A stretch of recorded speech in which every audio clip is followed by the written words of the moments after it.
All right, let's dive into this fascinating topic and unpack it together, shall we? So imagine this. You're standing in a classroom, the air thick with the hum of chatter and the occasional scrape of a chair. You've got a group of adolescent boys, some are eager, some are indifferent.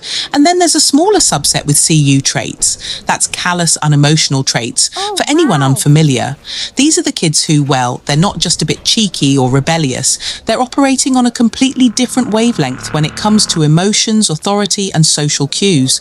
Why does this matter? Because these traits, the lack of empathy, the indifference to punishment, the seeming detachment, they're not just challenging for teachers, they're like a puzzle wrapped in a riddle, begging us to figure out how to reach them, how to teach them, and most importantly, how to help them. Now let's get to the heart of the study. Here's the thing. CU traits are significantly linked to punishment insensitivity. Yup, even when you account for other factors like conduct problems, autism symptoms, or hyperactivity. It's like their brains are wired to shrug off the usual consequences that might make another student think twice. But, and this is a big but, there's no significant relationship between CU traits and reward sensitivity.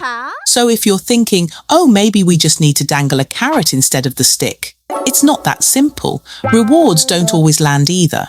And yet, teachers did note that rewards tied to status or dominance, you know, the kind that might boost their social standing, sometimes had a bit of an impact. Interesting, right? This aligns beautifully with Blair's 1995 model. It's all about how CU traits impair the processing of others' distress.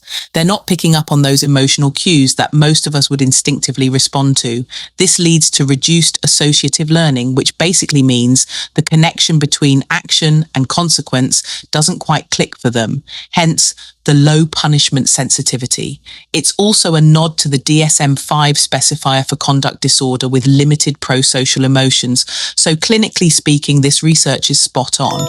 But let's not get carried away without acknowledging the methodological strengths here. The mixed methods approach, combining quantitative data, those lovely numbers and stats, with qualitative insights, teachers' real-world experiences, is a stroke of genius. Why?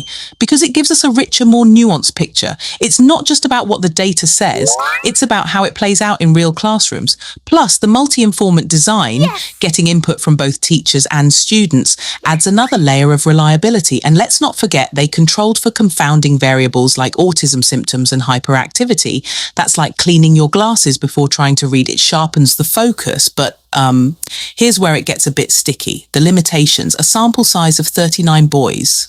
That's like trying to judge a buffet based on a single plate.